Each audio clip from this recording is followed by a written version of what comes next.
Hola chicos, ¿cómo están? Soy Martín Méndez y voy a grabar una serie de videos que les va a servir a los chicos que están cursando mecánica racional, resolviendo algunos ejercicios, así que espero les sirva. Bien, este video voy a comenzar resolviendo un ejercicio de la guía número 2, el ejercicio número 3, que es de cinemática de la partícula. Y la consigna de este ejercicio dice que una rueda de radio R rueda sin resbalar sobre el eje X con una velocidad angular constante, omega. El punto M está a la distancia OM igual a del centro, y para dicho punto se pide las ecuaciones paramétricas de la trayectoria, las componentes cartesianas de los valores instantáneos de la velocidad y la aceleración, el módulo del valor instantáneo de la velocidad y el valor instantáneo del radio de curvatura. Bueno, para entender esto, o para arrancar, digamos, es necesario pensar cómo se movería el disco físicamente, digamos, o de alguna forma intuitiva. Para ello, lo que hice fue mostrarles que el movimiento de este disco se puede ver como un movimiento de traslación pura más un movimiento de rotación pura, y en su conjunto, cuando se sumen los dos, nos va a dar el giro de la rueda y el desplazamiento sin deslizamiento, ¿no?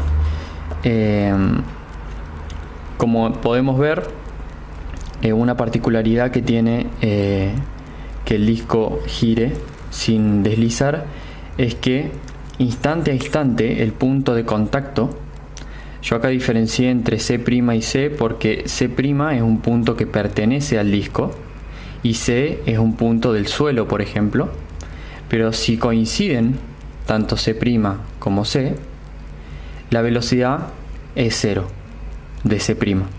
Ahora, cuando rote y se desplace un cierto ángulo, C' se moverá para acá, por ejemplo, y D' ocupará el lugar de C', y ahora D' es el que va a tener una velocidad instantánea 0.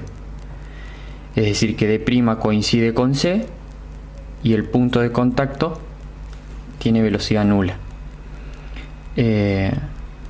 Y acá les grafiqué cómo es el movimiento del punto C', por ejemplo, cómo es la evolución de su trayectoria en función del tiempo, y la gráfica es un cicloide que se llama un cicloide simple, y la curva celeste es la trayectoria que sigue el centro de masa, porque como vemos acá, una traslación pura, el centro de masa se traslada con una velocidad v, ¿no? Esto a medida que rota se va desplazando. Pero cuando analizamos la rotación pura, el centro instantáneo de rotación es el centro de masa, por lo tanto no gira ni se desplaza. Entonces la suma de estos dos movimientos simplemente es la traslación del centro de masa correspondiente a la traslación pura. Bien, este cicloide, más que nada es a modo aclaratorio, son las ecuaciones que vamos a tener que obtener nosotros de este ejercicio. Bien, comenzando, el inciso A nos pide las ecuaciones paramétricas de la trayectoria, y para ello lo que es necesario obtener es el vector desplazamiento, es decir, el vector posición, perdón, del centro. Si vemos aquí, por ejemplo, voy a volver a dibujar así se entiende un poco más, porque acá parece como que M está dentro del radio, no se ve muy bien. Si yo, por ejemplo, tengo el disco, nuevamente tengo el centro de masa y tengo un punto M, por ejemplo, por acá. El vector posición del punto M va a ser este de acá, con respecto al sistema de referencia inercial, ¿no? Este vector vamos a llamarlo R sub M. Este vector vamos a llamarlo R sub CM. Y este vector vamos a llamarlo A. El módulo de A es dato del enunciado. Entonces acá a simple vista podemos ver que lo que nosotros queremos son las ecuaciones de la trayectoria del punto M. Ahora, como vemos, el punto M, perdón, el vector posición del centro de masa es igual al vector posición del punto M más el vector A. Por lo tanto, si escribimos eso, tenemos que el vector R sub M es igual al vector M, vector posición del punto M, más A.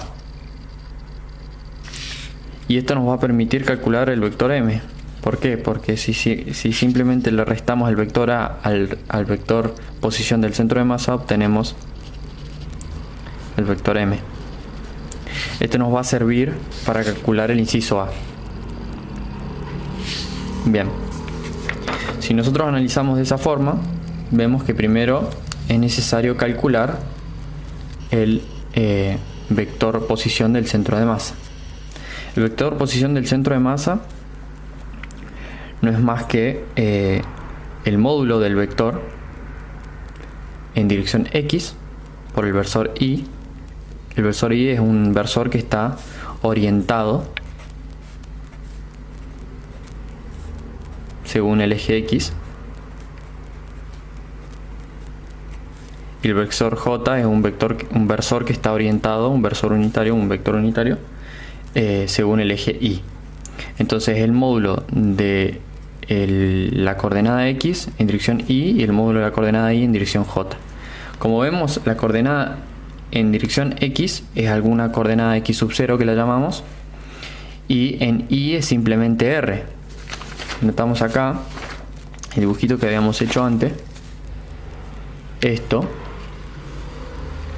no es otra cosa que a esto es lo que llamamos, esta distancia es lo que nosotros llamamos X0, y esta distancia es lo que nosotros llamamos R, que es el radio, ¿no? Entonces el vector R sub cm, que es el vector posición del centro de masa, es el módulo del vector X sub 0 en dirección X, o sea, por el versor Y, más el módulo del vector R por el versor J, que es lo que tenemos. Es lo que tenemos acá. Bien. Entonces, como dijimos, si nosotros restamos el vector posición del centro de masa menos el vector A, lo que obtenemos es el vector del punto M. Al hacer eso, y recordando que el vector A, como tenemos aquí, el vector A se puede descomponer como como vemos acá, por ejemplo, tenemos que lo que se desplaza, el vector, este sería el vector A, ¿no? Lo que se desplaza este vector, perdón, lo que se desplaza no, las componentes de este vector, porque se las tenemos que restar al vector posición del centro de masa, no van a ser otra cosa que esto sí es un vector, llamamos que A es igual al módulo de A por el seno de omega t, que nosotros lo llamamos, el seno omega t es el ángulo, ¿no?, de rotación, llamémosle alfa a eso. Entonces esto va a ser A por el seno de alfa en dirección Y más el módulo del vector A por el coseno de alfa en dirección J. Bien, es simplemente las componentes cartesianas. Cuando nosotros hacemos eso, y recordando que tenemos un signo menos acá, nos van a cambiar tanto el signo más que tenemos acá como el signo más de acá. Y al restarlo a las componentes del vector,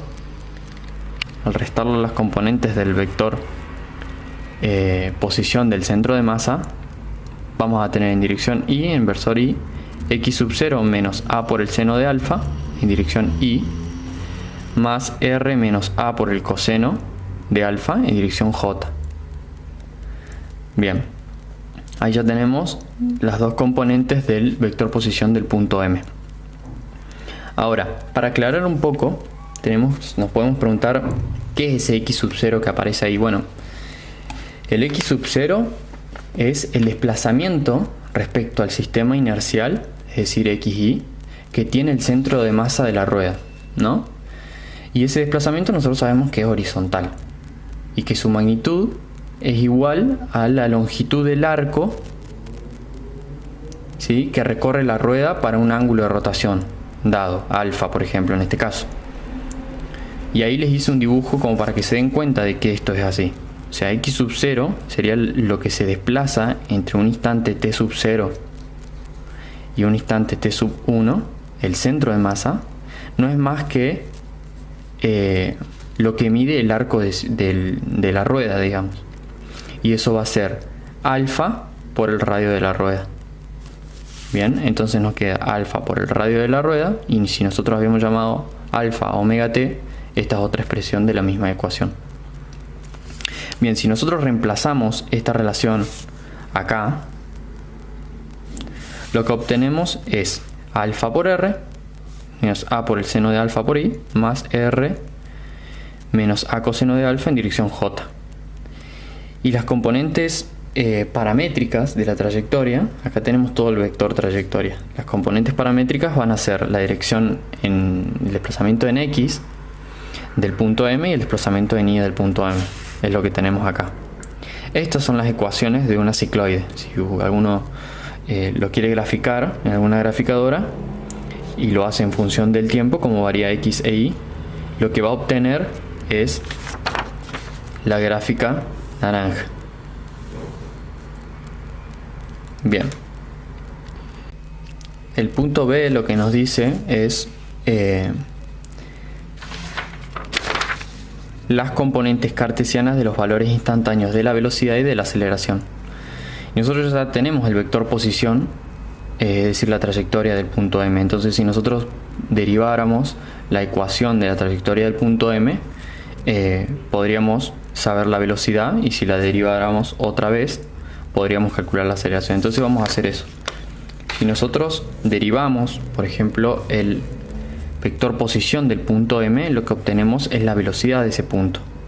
Entonces nosotros teníamos la ecuación de la trayectoria, que era esta, y si nosotros la derivamos respecto al tiempo, obtenemos la velocidad del punto M respecto al sistema de referencia inercial. Si hacemos eso, esta es la ecuación, esta no es más que R sub M respecto al sistema de referencia inercial. Bien, si nosotros derivamos esto por regla de la cadena, tenemos que derivar cada una de las componentes y nos queda esta ecuación: la derivada respecto al tiempo de la componente en y la derivada respecto al tiempo de la componente en j. Y hay que tener claro que la derivada respecto al tiempo de x sub 0, según como lo hemos definido nosotros, que sería x sub 0 era alfa por r o omega t por r. Si nosotros derivamos esto respecto al tiempo, nos queda omega r simplemente. Es lo que puse acá, omega r. Y la derivada respecto al tiempo del ángulo alfa no es más que otra cosa que la velocidad angular. La derivada respecto al tiempo del ángulo. Y la derivada respecto al tiempo de r es igual a 0 porque es un valor constante, es el radio de la rueda. Entonces, si reemplazamos estos valores en la ecuación de arriba, lo que tenemos es la derivada respecto al tiempo de x sub 0 es r por omega.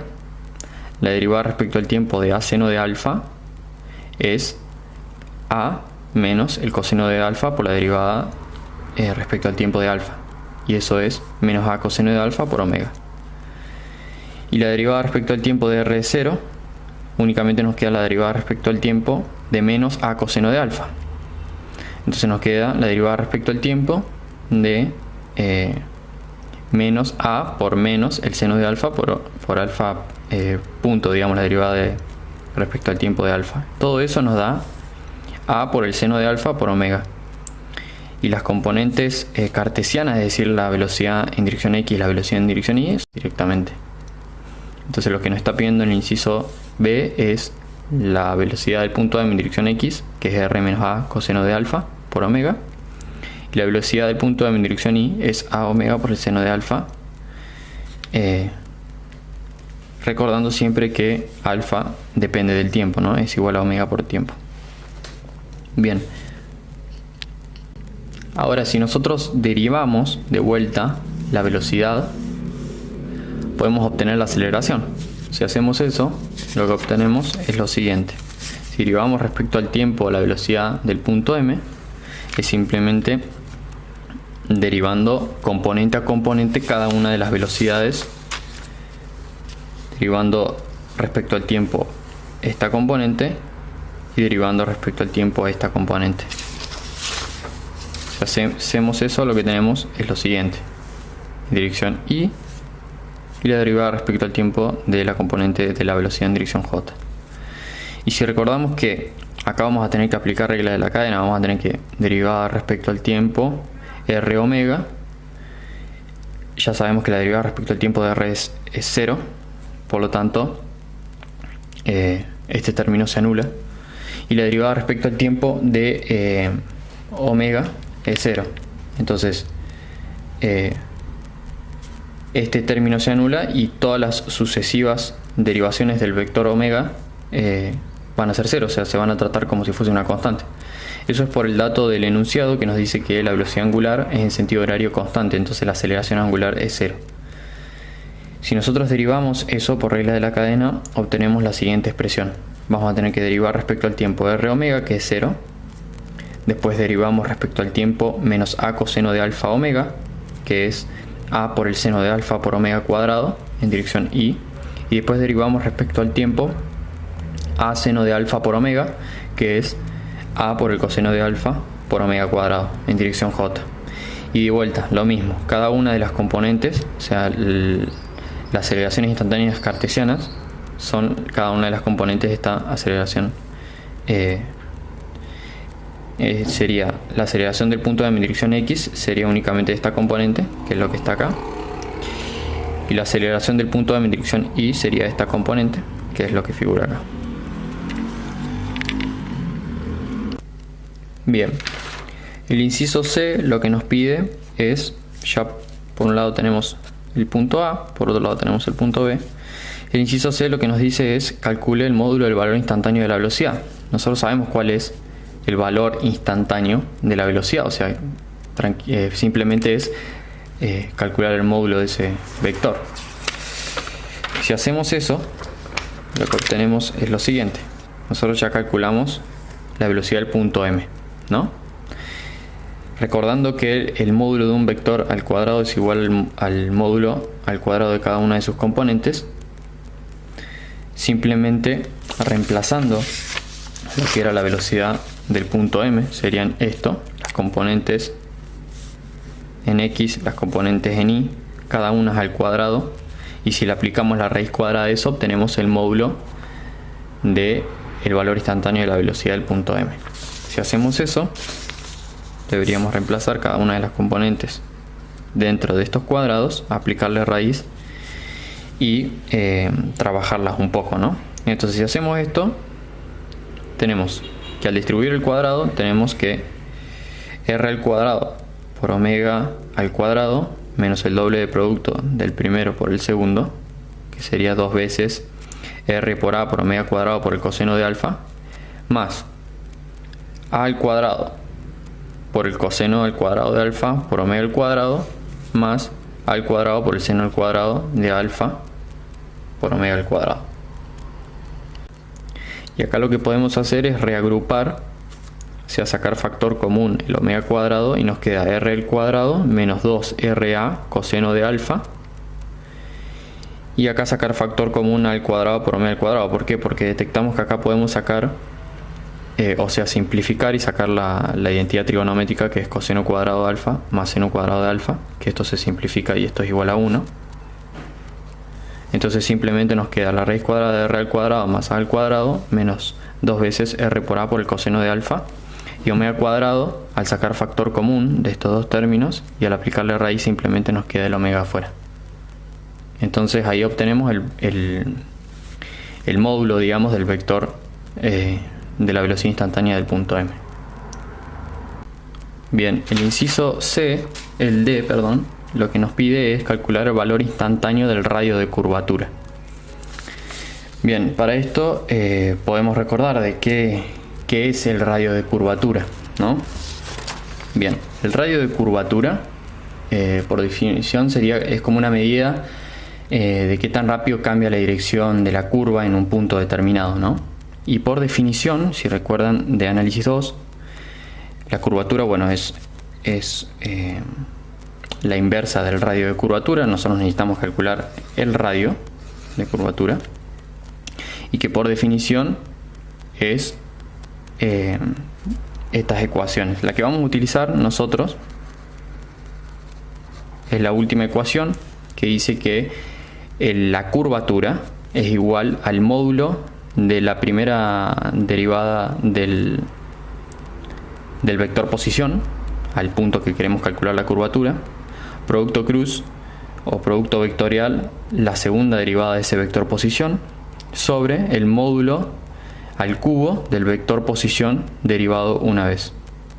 En términos físicos esto sería el módulo del producto vectorial entre la velocidad y la aceleración sobre el cubo del valor absoluto del módulo, perdón, del vector velocidad. Si nosotros hacemos eso, tenemos todos los valores. O sea, nosotros tenemos, como mencioné recién, tenemos la velocidad del punto M. Es más, tenemos, por el inciso anterior, tenemos el módulo de esta velocidad, o sea que simplemente es el módulo al cubo. Y tenemos también los vectores, velocidad instantánea y aceleración instantánea. Entonces, si realizamos el producto vectorial y calculamos el módulo, obtenemos directamente el radio de curvatura. Acá fíjense que lo único que hice fue, el cubo me apareció arriba porque es la inversa de la curvatura, ¿no? Por definición el cubo aparece abajo en el denominador, y la inversa de la curvatura es el radio de curvatura, que es lo que necesitamos calcular. Simplemente invertí los términos. Reemplazando el módulo del valor de la velocidad del punto M y lo elevo al cubo, ya tengo este término de arriba. Y esto simplemente es, este término de acá es la velocidad del punto M en forma vectorial, y acá tenemos la aceleración del punto M en forma vectorial. Si nosotros hacemos ese producto vectorial, y recordando la regla mnemotécnica, digamos, de que el producto vectorial entre I y J es K positivo, entre K y I es J positivo, pero entre J y I es menos K, entre I y K es menos J, bien, y entre KJ es menos I, recordando eso.